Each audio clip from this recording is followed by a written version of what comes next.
I got distracted because Ellie is eating the catnip plant. I see you. God, exactly, if we had the rights. There it goes. Cool. Still hungover. Oh my god. That's a really strong scent memory. Right?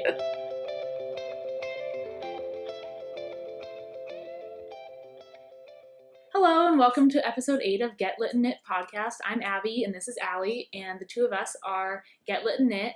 You can find us on Instagram, Ravelry, I think Twitter. I never use it. Bunch of other random social media websites, but we are Get Lit and Knit, and we're here to talk about all of our knitting adventures, and yeah. It'll be a little rapid fire because I don't want it to be a million years long, but we do have a lot to show you, and we figured we'd update you on our knit along too. So Definitely. I think we're going to start with YarnCon though. Yes, we'll do a little throwback since I wasn't here the last episode to talk about all of my acquisitions and updates and all that sort of stuff. But I'm here now. I'm done with finals, so let the yarn and knitting indulgences begin. All right, so a couple weekends back, I know Allie talked about this a few episodes ago. She and I met up with Devin from Francophile Knits at YarnCon, which was a big yarn knitting convention in Chicago. So much fun. If you want to see a little bit more behind the scenes of that, if you haven't checked out our vlog, go do that. I'll link it. And it's like 7 minutes, so you might as well. I'm actually pretty proud of how that turned out. It came out pretty nice. Yeah. And it kind of shows you all around the floor and some of the people that we met there. So and into the dyeing class that we Yes. did for this. So that's what I was going to talk about next. Is we did do 2 dyeing classes, a Kool-Aid and an acid dye. So I was going to show you kind of how mine turned out. I know Allie's pink one was sort of just all pink. You guys sent me some really cute pig patterns, by the way. Like, I might do the Susan B. Anderson one. I haven't decided. So mine was somewhat similar, but I'm trying to see. There was some orange in there a little bit. There's some, here, hold it up again. There's some light pink over here, and then some orange tones this way. That should pick up. Yeah. Amanda from the Dye Another Day podcast was nice enough to comment, I think a couple videos back, on how we could upgrade this with some more Kool-Aid or maybe some acid dye, because I wasn't like totally happy with how mine turned out. All of the reds and pinks. The instructor warned me about this and I didn't listen. They all ran together and so I might see if we can throw it back in a pot and over dye. But I think we were both really happy with how the acid dye turned out. Yeah, so this is how my blue, purple, green, I think I even threw some yellow in there, which made mine a little bit different than Allie's. It kind of has that speckled greenish look up in this corner. Mm-hmm. And there's kind of sprinkled some yellow across the top. And there's like a really bright blue section kind of hidden under here. That came out really nice. Oh yeah. It was all kind of guesswork, and I'm pretty happy though. It kind of reminds me of, I think we decided like a Monet lily pad colorway with the greens and the blues and some of those purples in there. So you could get a nice hat out of that for sure. I've yet to cast on. I have enough projects going right now. God, same.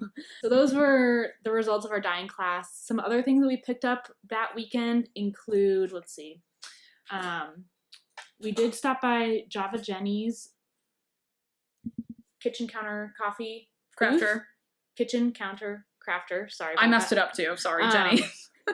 It has a little coffee mug on it, which was why I was a little confused. But I picked up a needle holder as well. I know Allie showed you her Star Wars one, and we have one that we gave away as a prize. So I'm very happy with this. It's been great. I've been bringing my knitting to school, so this has been nice when I shove it in my backpack along with all my other crap that's in there. Right. So yeah, so you don't have to worry about losing your stitches, both for double pointed and circular needles, which is pretty cool. Because how many times have we like almost lost a needle on the CTA? Like far too many. So. And then my last knitting yarn acquisition from YarnCon is this beautiful yarn. So it's got a little bit of stellina in it. It's from Cyborg Craft Room. Yeah, I think so. Let's see. And it's in the Sardanopolis. I'm sure that means colorway. something. Yep, so Cyborg Craft Room. It's got a lot of kind of deep purples and browns and yellows with some fun little like orange pops in there. So I've loved knitting with this. I've never knit with stellina before, so it's been a fun adventure with that, which is great. Kind of seeing the Selena pop out. So that also brings us into our works in progress and our current knit along that we are doing, because I use the Cyborg Craft Room yarn as my main color of the Cameo Loco shawl, or the Cameo shawl for our Cameo Loco knit along. So this is kind of where I'm at right now.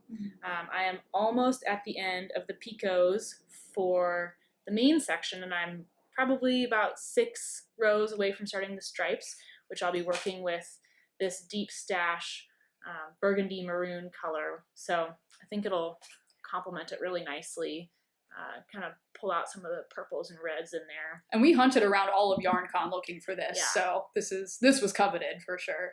It was a good find. So especially to find something that was like a similar weight in sock yarns is hard sometimes. So yeah, so this is my first ever shawl and my first ever picot. So, and my first ever Selena. Lots of new adventures in this one.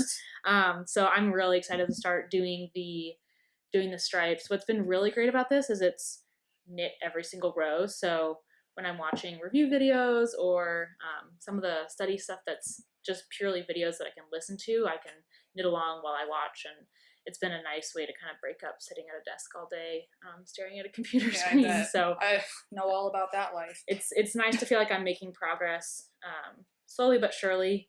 So that's what's nice about this pattern too, is like the short rows in the beginning give you a little bit of instant gratification before they get long. Okay, so I'm on the second lace repeat, and mine is out of Hue Loco Stardust, and then the gray is Coltrane. The ends, the last rows get long. I'm not gonna sugarcoat it. Like, this is probably going off frame. There we go. I think I have 6 rows before I can start the picot bind off, and if there's anything I learned from that last shawl, as much as I loved it, picot bind offs take time. I thought I could kill it in like half an hour. No such luck. So good to know. Yeah, really like it though, and I've had a lot of people like, I think my mom wants one of these. I'm like, I would knit this again for sure, because yeah, it's long, but it's mindless enough. We talked about potentially blocking it versus not blocking it. I don't know if Allie's decided or not, but I feel like I have to, but I don't want to lose the squish, so maybe just not super aggressively. Because we like how it brings out the colors when you block it a little bit vertically, but like we said, we do like the squishiness of the garter stitch. Especially, have you like rolled it up and squished it? Yes. Oh god.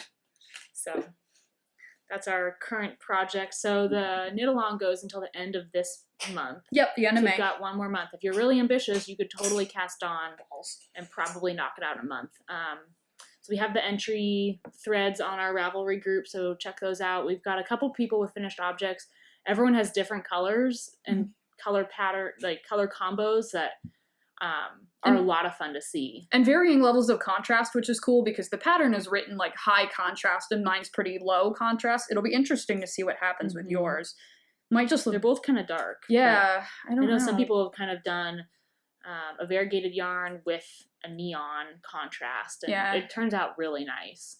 So we've enjoyed seeing the finished objects and having people on the chatter and all that sort of stuff. Right. So. And to review really quickly, if you decide to jump in on this, if you knit the thing and you finish it by the end of the month, you get 1 entry. If you knit half of it with Hue Loco, because that's the whole point of this is promoting Nicole's yarn, you get 2 entries. And there's already 1 person who's done that. So and because it's one of the perks of a small Ravelry group and a small knit along, your odds are pretty good. Yeah. So definitely have high odds. Both in the chatter thread and in the finished objects thread. Right. I've reviewed some of the prizes. I need to put those actually in the thread. But we have some Hue Loco, half merino, half silk yarn that we're giving away, and some patterns and some extras, so it'll be fun. For my next whip, I have the Adama Cowl by Hilary Smith Callis. This has been a long, drawn-out project that I have been working on slowly but surely. Like I mentioned last time, it's definitely not a distracted knit. Got to be very focused. I probably frog every other row on this guy, or at least half. I've gotten smart and I've marked the halfway so I can at least count and make sure I have enough stitches each time I get to halfway of one entire row. That's how many. You learn from your mistakes. So I'm finally nearing the last lace portion. I don't know how well we can see this. Oh, but here, let me stretch it out. And we'll keep Just these don't for rip it drying off on the the table. nail. Oh, yeah, no worries. There we go. So It kind of looks like snowflakes. yeah, I really like the color. The yarn is super soft. I'm knitting it on Jojo Land Tempo and blue power blue, not powder blue. So we picked this up a while back. January, I think. Yeah. When Seems like seafood forever closed. ago. Rest in peace. But yeah, I will not be sad when this is finished. It's hopefully by the summer, so just in time to not wear it when it's warm out, but that's okay. It was very nice and rewarding to join it in the round. There's a section that isn't joined. I don't know if you can see this. And then you kind of join it partway. So it's going slowly but surely. I've had this weekend off from school. I had finals on Thursday and I start back up on my study period on Monday. So Don't think about it. I know. But I've been knitting this all weekend, trying frantically to make tangible progress. And it's happening. So that's been really nice. All right, and so now I have one finished object to share with you guys. I'm very excited to have finished my sock head hat that I showed you last time. I think I was still on the rib last time, but it takes forever though. Like that part of it especially. Yeah, we had a weekend off a couple weeks back, and a group of us went down to South Bend to run a half marathon. Tried to run a half marathon. It ended up not by our own fault. We woke up, it was kind of sprinkling snowflakes. We're like, oh, this will be really epic photos of us running in the snow. We get there to the starting line, and it's basically whiteout conditions. And for safety reasons, they ended up canceling it. So basically stood there, got our medals, ate like we had just ran a half marathon, which we hadn't, and then hung out and played board games all day while it blizzarded in the middle of April. So that was fun, but I did have a couple hours of car ride to work on this, and lots of hanging out that weekend. So I'm really happy with how it turned out. The swirl is really cool. The swirl cool. is really fun. I wonder if I can... I think the top... Did I show you the top? No, that's dope. Okay, top hold that up. Looks like a spider web almost, the way that it's like a Spider-Man hat. Like really, yeah, like it's swirled differently at the very top. So I'm gonna think Allie and I are gonna get some photos of this on today. Yeah, as long as we don't. Remember we had to do surgery on mine. We found a little hole on hers too. Yeah, but I don't think stretching it would mess it up. Nah, mine was like a true drop stitch that I somehow managed to pick back up. Thankfully. Yeah, I still haven't fixed it. Like, forget it. I think we're in denial about the fact that it's still 45 degrees out. I can't even talk about it. It's May. Almost May, so. It's gonna be May. Yeah. All right, so let's talk about acquisitions. I only have one because I think my Fiberista Club thing comes next week, maybe. Okay. I think a while ago because it's custom dyed. So I did the 5-gram mini skein swap through the Spicy Homemaker podcast that I've talked about 100 times. And I ordered 2 custom skeins of my colorway. So I have 100% superwash merino. This is like 400 yards, 100 grams. I bought 2 of them because I figured for future swaps it would be fun to send little bits of this out. I guess this has to be a shawl or a hat now because I'm afraid the socks are going to wear out. And I would want this, like, I don't want this in my shoes anyway. Yeah, super pretty. Yeah, and if I remember, I'll put up the picture that inspired it. I think I still have the one from Instagram where I compared the 2. But it was a long wait for these because I can't read PayPal forms, and I sent this to my mom's house in the middle of nowhere, Illinois. So, but now we have them. And, but it's so soft. Oh, yeah. Pretty. And this is, like, right up my colorway alley, too, kind of all in one place. Yep. So, yeah, and I actually love her stuff, and this is a repeatable colorway. All of the ones from the mini skein swaps are both the 5 and 10 grams, so if you see something in that group you like, I'm willing to bet that she would dye it for you. So you all saw Allie's finished sweater, which I saw for the first time today in person, and it's just gorgeous. It's gonna look really, it's gonna get a lot of good use, like she said in the last podcast, but she had a lot of leftover yarn, so there's a reason I had yeah.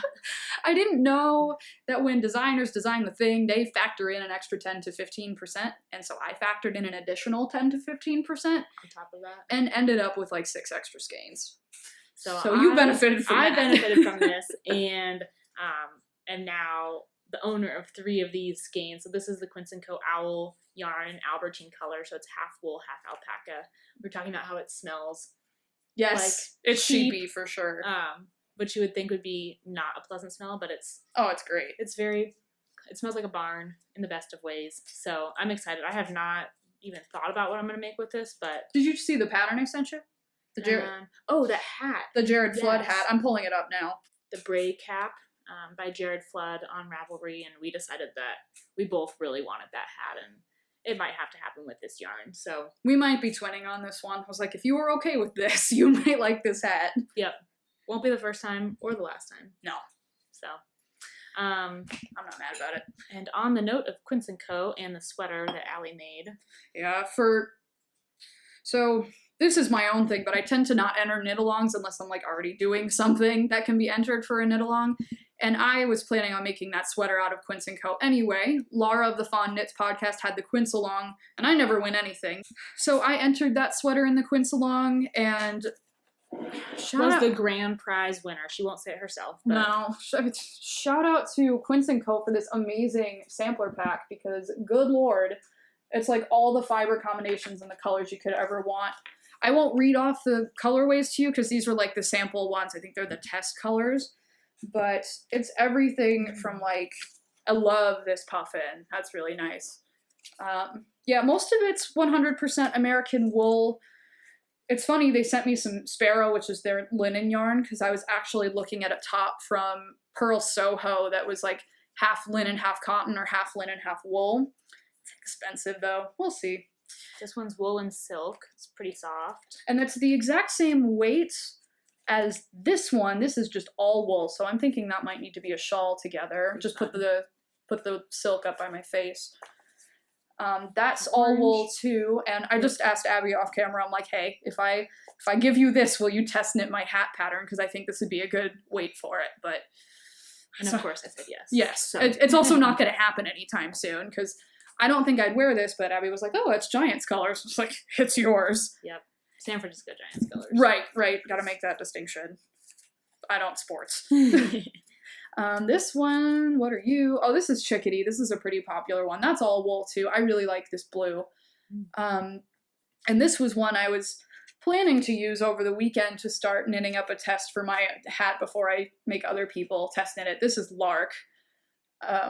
I think color's really fun. Isn't that nice? I think, again, something I don't think I'd wear, but I think this is worsted and this is Aran. Like, it's a little bit heavier. I might have that backwards, but I don't need to buy any yarn for a long while. I'm good. So thanks again to Quince & Co. and Laura, because this is dope. And this will go a long way toward designing stuff, because anytime I've been mostly designing on Michael's yarn, so if I screw it up, it's like low cost, low stakes, but it helps to be able to experiment with different fibers and stitch definitions, and I want to be able to recommend a lot of different yarns on each pattern. Then my last yarn acquisition that I got, is it caked? Is this caked? Yes. Caked up. I don't know, is that a thing you can say, caked up? Oh, yeah. I don't know. Yeah, no, you got it. At YarnCon, they had the little machines that will put it in this little cake thing, whatever it's called. Mm-hmm. And I got this a while back from Nicole at Cameo Loco in her Twitter padded color. When we test knitted her stuff, she gave us a little discount, so I used that to indulge and buy this really pretty kind of out of my comfort zone color. It might be socks, I haven't really decided yet, but it's fun. It's summery, springy, and like I said, completely out of my comfort zone. Yeah, so it's really cute. And you guys, I think, sent pattern suggestions for this too. And every time we buy something like this, you're like, sockhead hat. I'm like, you're totally right. We both already made one though. And I don't know if I could be persuaded to make another. I don't think I could do another one. At least not for another couple years. It was a lot of knits. Yeah, so I'm good. But yeah, that's kind of a wrap up of all the yarn acquisitions. I don't know if we're going to have any more for the next episode because we are so set on yarn. I say that and then I get on Etsy and it's all over. And I think we have one more acquisition because we got a box, a little knit exchange from the girls at Knitorious, Kelly and Carrie, whose names are about as confusing as ours. Yeah, people still think I'm Abby. I got a congrats last time. I was like, ugh, thank you, but. Maybe we'll come up with like some random fun facts about each other that will help distinguish. But they sent a really fun box with some good tea and candy and minis, which everyone knows what minis look like. But they also included 2 very on-theme little wall posters that we love. So these are going to go up in our kitchens or somewhere in our apartments. When I move, this is going up for sure. Yeah. So we love them. We're very happy. And it was fun to do the exchange with them. Yeah, we accidentally sent them the same tea. Sorry about that. I was like, Abby, have you tried this? And she's like, oh, I think they sent to that house. And I was like, well, I sent them that too. So, and this is from like the front section at Target. So like, girl after my own heart. I would have done the same thing. Yep. So yeah, those are awesome. It's definitely been fun to have other people kind of in our age group who are teaching and in school and kind of talk about some of that life stuff with them. So that's been fun. Yeah, for sure. So I'll give you guys all a quick life update. You heard from Allie on all her big news last week, which is super, super exciting. And that's it. Like, there's nothing new except a mild hangover from a bachelorette party because my stepsister's getting married. But it was fun. Yeah. That's all I got, though. So in terms of what's going on with me, like I mentioned a few minutes ago, I finished up my finals for my second year of med school last week. I think we had 4 exams in about the span of 4 or 5 days, so it was a crazy sprint to the finish line. But I did get 3 full days off, so I've been enjoying those, cooking a lot, and meal prepping. Do you nest before like school starts? Because I do that too. Yes, I cleaned my whole apartment, did all my laundry, changed my sheets. It's coming. Monday morning is coming fast, and don't think about it. I know. So what's happening next for me? So our school at the end of second year, we finish early towards the end of April, and then we get 5.5, 6 weeks to basically study all day, every day, all the time in preparation for our board exam. So this is the first step in our licensing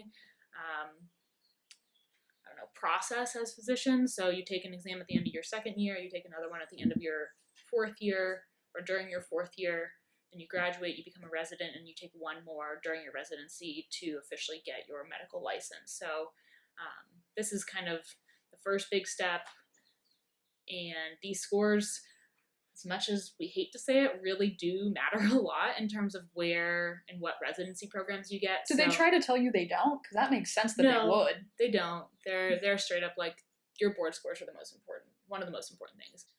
And it's not a pass-fail kind of thing, right? If you don't pass, then you get to take it again. But and are they spaced out like by months, or how long do you have to wait for the next one?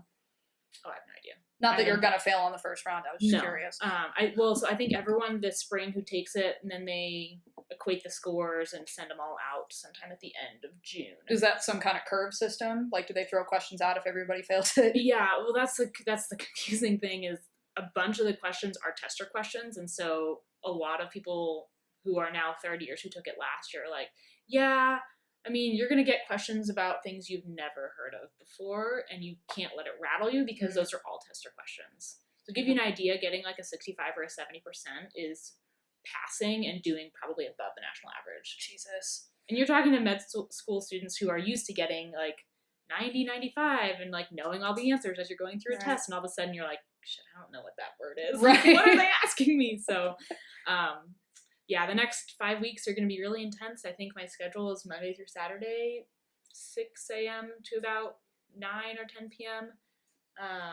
And then half day Sundays. So I'll talk to you when you're done. Yeah, if you don't see any life updates or knitting updates from me, or they're scarce, that's probably why. It's because there aren't any. It's not like we're withholding it. Yeah.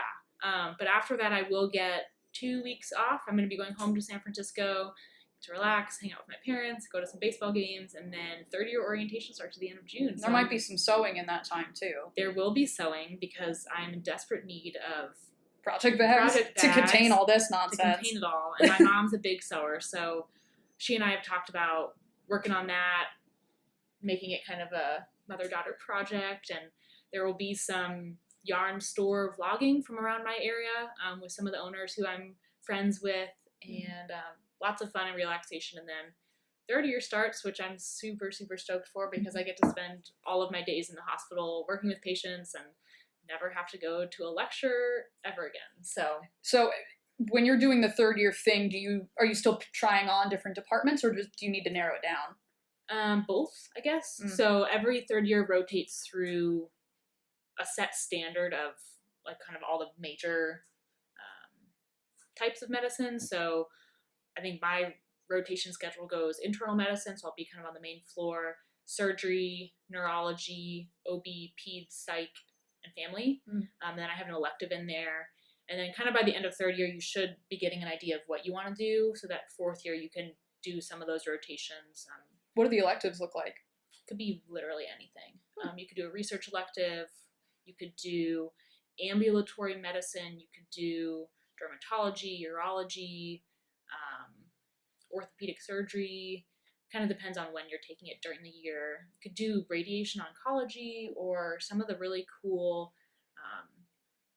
kind of radiology, interventional radiology, where they basically do surgery with little tiny catheters and they're taking... Do you get to do robot surgery? Have you seen those? I've seen them. I don't think they let you touch them, but I don't think I get to touch very much. Anyways, next year in surgery. Surgery is known to be one of those where they're like, here, med student, hold this thing for 5 hours. Scalpel. Like, okay, my arms are shaking. But yeah. So, and you narrow it down based on working environment, right? Like that's kind of how that goes? Like what you like and what you don't like? What I like and what I don't like. And at this point, I have absolutely no idea what I want to do, which is fine. Other people have kind of a better sense. Doesn't really matter. So that's why I'm doing internal medicine first, to see if I like being in the hospital every day. And then I'll do surgery, because you can kind of divide it into either surgery subspecialty or non-surgery. A lot to learn, a lot to figure out, but it'll be fun. It'll be very different, and I hear you learn more than I did this year, which is kind of crazy to imagine. I mean, I speak a whole nother language at this point, but you learn it by application, which I think works better for my learning style. It'll reinforce it if nothing else. Yeah. So I'm excited. Just have the next 5.5 weeks to survive, and after that I'll be home free. It does help when you're invested and interested in what you're learning. Right. For the most part, I feel like that's held true. I think there were a couple sections that I had this year where I was like, I hate this. This is not, I do not want to do this ever. That helps you narrow it down, I guess. But other sections, surprisingly, like the GI section, you learn about the stomach and the large intestine and about appendicitis and the liver and a bunch of other random stuff that I don't know if you cared to know about. I was surprisingly interested in that. I thought it was really, really much cooler than I thought it would be. So who knows? Guess I'll find out next year. Sometimes like what you want to do like isn't what you expect. Because I tried pretty hard to like, okay, let's check every option out before I go into this kind of debt. And then I went back to law school orientation. I was like, oh crap, this is still the thing. That's what I want to do. So, and that's why I haven't narrowed down law fields either. The only thing I've said absolute no to is big law, because I value my free time. That's really it. Yeah. And that's kind of been my approach with figuring out what specialty you want. And I know people mean well, but that's always the first question of like, oh, do you know what you want to do yet? And I'm like, no, I have no idea. Yeah, I know. It's like when you graduate and people are like, oh, what are you doing with your life? I'm like, stop asking me. Yeah. If I have an update, I'll give it to you. Yeah. But I think at this point in my career, keeping my options open will be the best thing, to kind of go in with an open mind into each rotation and see what I like, and see kind of each rotation has a different vibe to it, a different way that they operate. So I think maybe 2 or 3 weeks ago, Jill from the Knitting Broomstick podcast tagged us in that famous invite 5 people to a dinner party question. I put it off and all the questions in the Q&A thread, because we're going to get to those, because I wanted you here for it, and I had to think about it a lot. The way we figured out to narrow it down is we need like a genre of humans, and ideally something that would help like all of y'all distinguish the two of us, because our names are so similar. It's not anybody's fault. People who've known us forever still do it. Yeah. I picked 5 athletes. We need to tell the marathon story, though. We need to tell the your time was amazing and you didn't know story. You remember that? No. So when you run it, you get all your stats back. Did your mom make that framed thing for you? Because that was when we found out. So she put together a whole shadow box with like a picture and the medal and your I think your it was one of my number. birthday presents. It was this thing you can order that has like my picture of you at some point in the race and, like you said, the medal and all that. Yeah, and then it had your rank by age group. Yeah. But it didn't say what it was out of, and that was, what's the age group? Because it's like you're running prime, right? Those years? Yeah, It was like 18 to 24? 18 to 21 maybe, and then it's usually like 22 to 25 is another age group, and I was 19 or 20? I was about to turn 20, so I was 19. Gotcha. So she got 13 in that rank, and I was like, wait a minute, what is that out of? And she's like, I don't know. I was like, stop everything. We're looking this up. You were 13 out of 169 people. She ran like, how you remember that? Well, because it blew my mind, and you ran like an 8.5 minute mile the entire way. So, anyways, I do love sports. So that was why you did the sports list. Yeah. Who are your humans? So on the running theme, my first one is Steve Prefontaine. So this is kind of a way throwback to I think in the 60s and 70s. He was a big runner. He kind of was a scrawny kid growing up and ended up, not starting on football, not starting on all these other teams, and found running, and was just probably one of the best American runners we've ever had. And he ran at University of Oregon and ran at the Munich Olympics. And a lot of people might recognize him by his kind of like 70s flowy hair with the mustache. And he's got this shirt that says "Stop Pre." So at one of the track races, because he was so good, these other schools were saying things like "Stop Pre, Stop Pre," and so they made these shirts with a stop sign. Was that an octagon? Yeah, octagon. That said "Stop Pre" on it. And after he won the race, someone gave him the shirt and he put it on and ran his victory lap. So I shouldn't have had to think about the sign shape so hard. Yeah, oh my god. Took me a second. My second one would be Brandy Chastain, which kind of might seem sort of cliche, but I did grow up playing soccer. I have met Brandy Chastain a couple times. She's kind of local to the Bay Area. Okay, that's cooler. Yeah, so she is local to the Bay Area. She actually works at Santa Clara and coaches their soccer teams, but I still think she's a really cool, inspiring athlete. She's, for those of you who might not know, she's the one who ripped off her shirt at the 1999. I didn't make that connection. That's awesome. So she scored the winning PK for that big game against China and ripped off her shirt and kind of became known for that, but she's since written a couple books about... Did she, Hulk rip it off, or...? No, sorry. She, ripped it up off the top. So she scored the goal, slid onto her knees, ripped her shirt off, and of course everyone was like, oh my gosh, a girl without her shirt on. Oh, she obviously had a sports bra on, but yeah. So she's written a couple books titled It's Not About the Bra or something like that. But it was kind of this quintessential, exciting soccer time. So my third one would be Buster Posey. He is the catcher for the San Francisco Giants. I have a huge crush on him. I also think he's a really cool guy. You named a fish after him, didn't you? Is that your current fish, or...? No, not my current fish. Rest in peace. I know. I did try really hard to save Buster. He got kind of sick, and there was nothing to be done. Fish aren't hardy. No. So I would definitely love to sit down with Buster. He's got 2 cute little kids. They're twins. They won't count as guests. They'll sit at the kids' table. Yes. They can come too. Yes.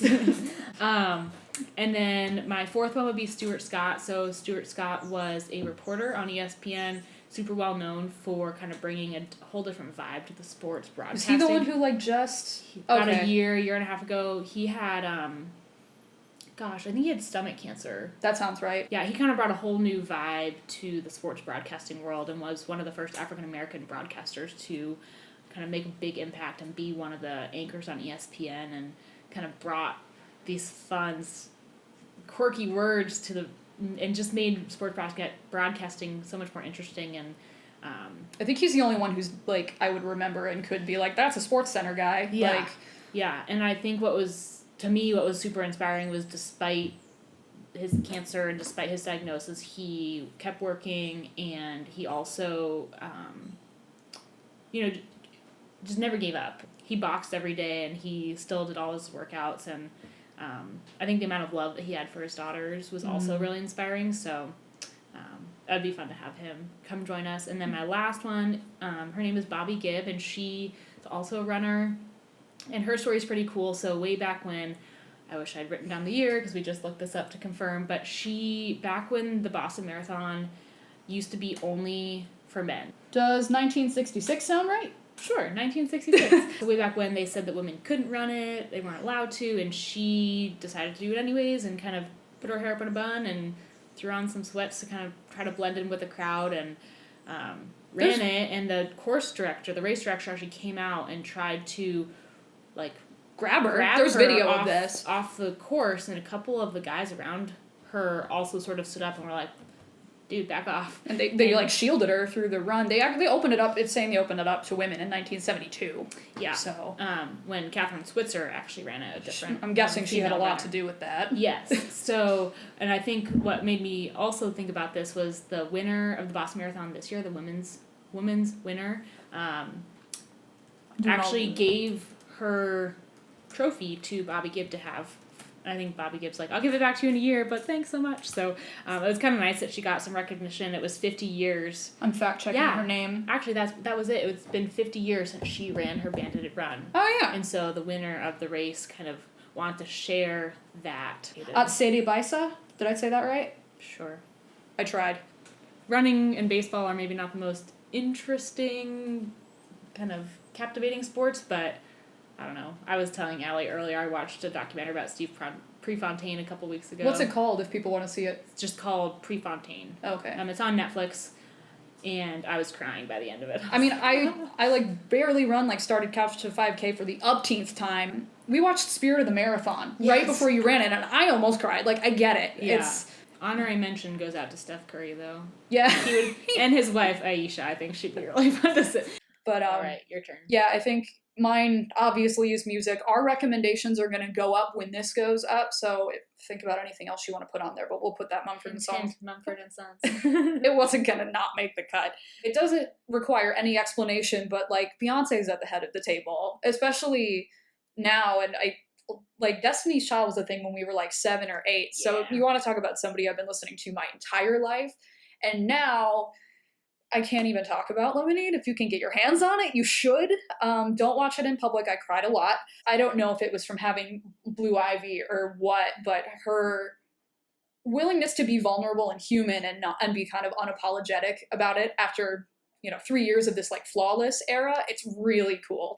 I would want her at the same table as because Kendrick Lamar appears on this album, and he's a huge Beyonce stan, and he has some beef with Jay-Z, so I think getting to take a shot at Jay-Z, but also get Jay-Z's money was the ultimate. It's really good. And so I'd want them at the same table. I also want, because Kendrick Lamar is so involved in local Compton politics, he got the key to the city. He's given hundreds of thousands to Compton Unified Schools just for music. I wanted Chance the Rapper there too, because Chance the Rapper is super high up in Chicago politics. His dad works for Rahm's office.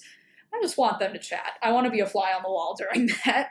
This is one you probably won't have heard of. Big Mama Thornton is the first person to record Hound Dog, a bunch of Little Richard songs. She's kind of the unsung founder of rock and roll the way we know it.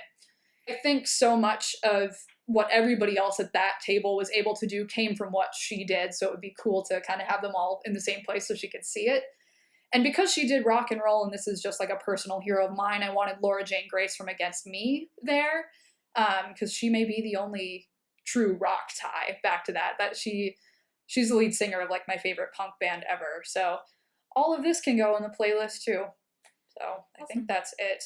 So Jill, I didn't ignore it. We did it. We are going to move on to a little Q&A. Again, we haven't ignored these. I have been saving them up.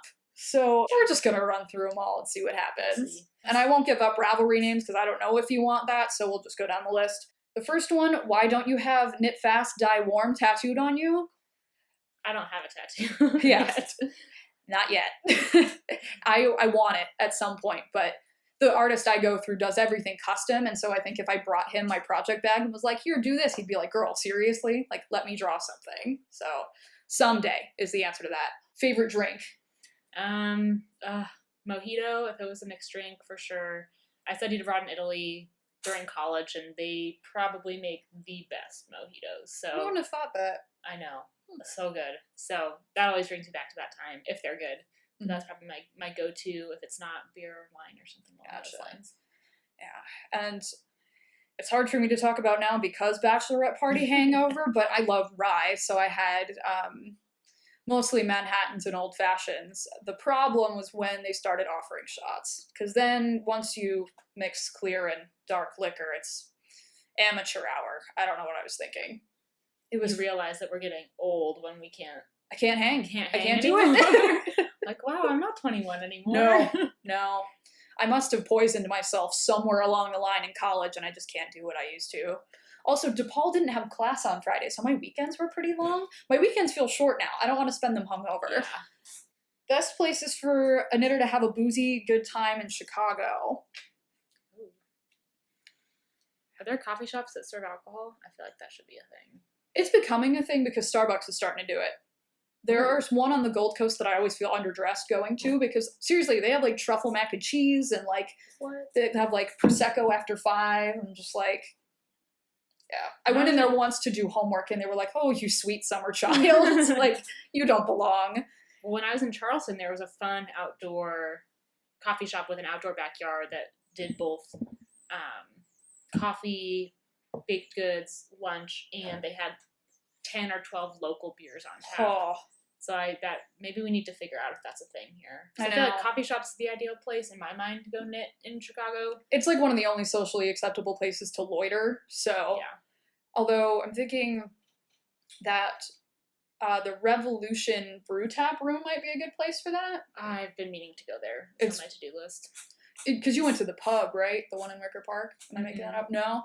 They have food, so that's better. Okay. But the tap room is where you can go do a free tour, and they give you a 16-ounce when you do the tour, which is great. But it's just a bar and, like, an event space. Like, people do weddings there and stuff. Windy Nitty has a whole bunch of bars right by it. That could be fun. Yeah, I would just... If you are on the north side of Chicago ever, get off at the Berwyn stop on the Red Line and just walk... That would be north. Up to Andersonville? Yeah, I'd go there. It's just a cool neighborhood in general. Yeah. We should eat our cupcakes. I think we had a last minute thought about where you could knit, and we did not plan this. This is... I just buy these every time Abby's here. So there's this cupcake shop called Molly's Cupcakes. I think we discovered it our freshman year of college. Well, we ate a lot of cupcakes our freshman year. That was the big food trend at the time, and the cause of my freshman 20s. So. It was a huge pain in the butt to get there from where our school was. It required a train and then a good 20 minutes of walking each way, which is probably good considering we were going to eat cupcakes. Mm-hmm. But they make, in my opinion, the best cupcakes in all of Chicago. Mm-hmm. Tons of different flavors. They also have an espresso bar there, and most of their cupcakes are filled, which is awesome. They've got Cookie Monster, peanut butter Nutella. I think the ones we have, I don't know if you can see them. That's butterscotch caramel. Butterscotch caramel. And they really have them in New York and Iowa, too, like in the Quad Cities. They're opening one on the Gold Coast somewhere, but I don't know where exactly. So, and their shop is really cute, and they've got board games, and it's kind of set up for you to come and sit and stay. So, and there aren't a lot of places in the city that are set up that way. Like, this is the only thing I would say is go during off hours because it like ebbs and flows. It's either empty or there's a line out the door. Like there's no in between. They're expanding though. Definitely check that out if you're in Chicago. Mm-hmm. It's our personal favorites. It's also a really good first date spot. I think this is kind of my default date spot because if somebody doesn't like Molly's, it's not going to work. We also got a question about how I blocked my cardigan, but I kind of explained it in the last episode. Just pinned it out on yoga mat to dimensions. You're going to want something to hold it down because it kept pulling at itself and pulling the pins out and curling in, and it kind of defeats the purpose. This is why people have like heavier duty blocking mats. I didn't want to buy them. I cheaped out. A box of books holding one side down. I had my sewing machine box with the sewing machine still in it, holding it down on the other side. But then eventually you have to take those off because they get no air exposure and they don't dry. So I will. Adventures in blocking. It's not my favorite. Like, I never understood why people paid to have people do that for them. I get it now. All right, so our last question is kind of how we knit and has it changed since we've started knitting? I think we both knit the same way. We both knit English and we're throwers. Mm-hmm. Like you don't pick, right? No. Okay, so I did knit a while back. I should have brought them to show you. I think they're up on our Instagram. I did deep in the feed though, like early days. I did a 2-colored fingerless mitts. I don't even know what it would be called. Knitting with both the colors at the same time, instead of changing all the time. So I was picking on both my right and my left fingers, depending on what color the stitch was. So I kind of picked up a little bit of that skill and being comfortable with doing that back then. And so sometimes when I'm, I don't know, feeling adventurous, I'll do that on kind of all knit rows with the shawl and whatnot. Does that change your gauge at all? Like, are you able to I thought it was, so I went back to just throw. Yep. This is why I don't want to learn to pick. I'm like, I know what my gauge is right now. I don't want to change it. So. Yeah, and we were talking about this earlier, but when I knit, I stabilize the right needle on my ring finger, which is dumb. It's probably not very ergonomic, but I have a callus on my finger, which is like the dumbest, like who gets a knitting injury? Like, put a Band-Aid on it or something. I guess, but I'd have to have it on there all the time. Yeah. I'd be like, why does that girl have a Band-Aid all the time? It's kind of an abrupt end, but I think that's it from us. So thanks for watching a little bit of, I don't know what, kind of felt like a clip show, I guess. But yeah, and lots of updates, lots of yarn. I wish you could see the other side of our table. It's just this mound. I'm kind of glad you can't. It's a lot. And then there's stuff on the ground too. So right. You know, it's been a good day when there's lots of yarn, lots of knitting, and cupcakes to top it all off. Yeah, that's ideal. All right, so thanks for watching. Follow us on the internet. If you're not following us, you can find us as Get Lit Knit pretty much everywhere. Leave us comments, questions, concerns, like our videos, dislike our videos. Apparently we have people who dislike our videos. It actually helps. You're pushing me up the algorithm. Yeah. Keep it going. So, but yeah, we'll see you next time. All right, bye. Bye.